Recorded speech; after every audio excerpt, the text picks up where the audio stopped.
নাকি জনতা জনতা জনতা ক্ষমতা নাকি জনতা জনতা জনতা কমিটি নাকি আহত আহত দিল্লিতে ঢাকা ঢাকা ঢাকা দিল্লিতে ঢাকা ঢাকা ঢাকা মুগ্ধ শেষ হয়নি যুদ্ধ আবু সাইদ মুগ্ধ শেষ হয়নি যুদ্ধ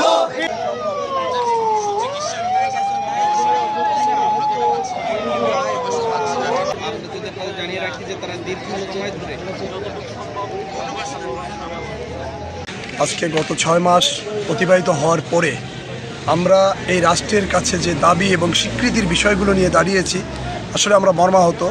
এই রাষ্ট্র আমাদের, এই রাষ্ট্রের জন্য যুদ্ধে নেমেছিলাম, আমার ভাই শহীদ হয়েছে, আমরা আহত হয়েছি। সুতরাং এই 6 মাস পরে রাস্তায় আসতে হবে, আমরা এটা কখনো ভাবিনি। আজকে যে সরকার আমাদের রক্তের বিনিময়ে, সেই সরকার আমাদের প্রথম প্রাধান্য দেবে বলে আমরা মনে করেছিলাম।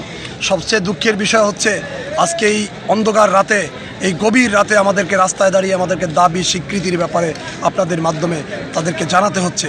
তবে আমি আশা করি যে এই যে রাষ্ট্রের যারা রয়েছেন, রাষ্ট্রে যারা উপদেষ্টা মণ্ডলী রয়েছেন, আসলে তারা আমাদের জন্য কি কাজ করছেন?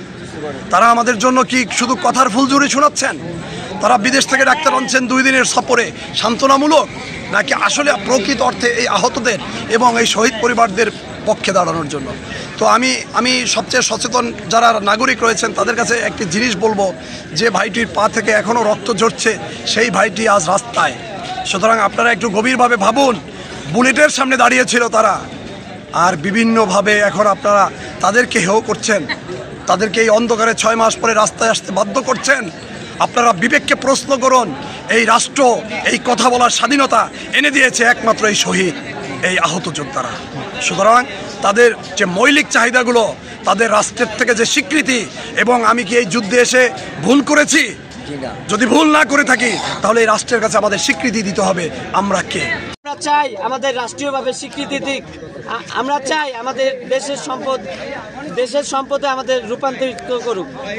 আমি এই আবেগের তাড়নায় আমি চাই আন্দোলনে, এবং গিয়ে আমি 15 জুলাই আমি ছাত্রলীগ আমাদের বেধড়ক মারধর করে আমাকে, এবং কি করছেন, আহতদের বিভাজন করছেন ক্যাটাগরিতে। এটা কেমন কথা রে ভাই? আমরা তো কেউ ক্যাটাগরির জন্য তো কেউ চাই নাই রাজপথে। আমরা তো গেছি আমাদের ভাই আবেগের তাড়নায় গেছি আমরা, তো আমাদের কেন ক্যাটাগরি করাবে?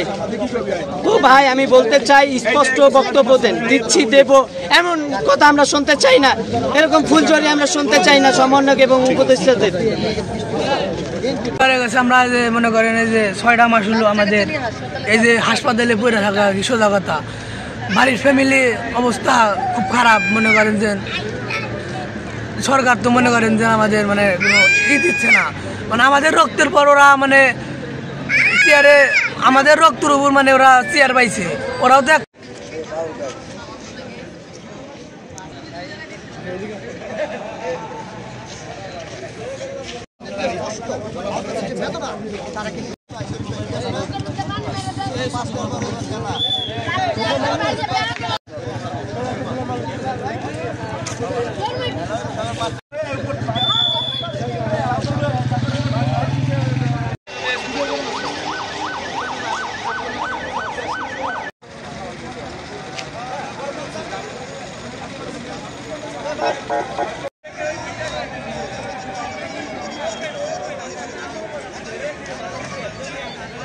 তাহলে আপনাদের ওই হাসিনাটা আমরা যেমন দূরেছি, এভাবে আমরা আবার দূরে দিচ্ছি।